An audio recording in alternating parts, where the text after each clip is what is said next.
Hi hello नमस्कार. तर इथं आपल्याला घाऱ्या करायच्या चालल्यात माझ्या. पण घाऱ्या करायच्या म्हटलं तर आषाढ महिना अजून आपला लांब आहे, धोंडा महिन्यामध्येच पडला. आणि आपण आता सध्या सगळ्या म्हणजे मी गावाला गेले होते तर तिथे सगळ्यांनी शेताची मशागत वगैरे करून बसलेत. पण पावसाचा ठिकाणच नाही. पण घाऱ्या करून खायला काय हरकत आहे. भोपळा तर पिकलेलाच होता वेळ झाली की, म्हणून मी घाऱ्या केल्या.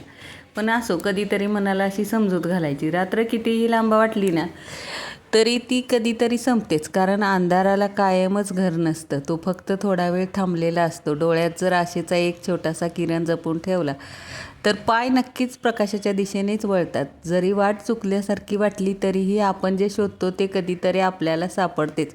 म्हणून धीर सोडायचा नाही.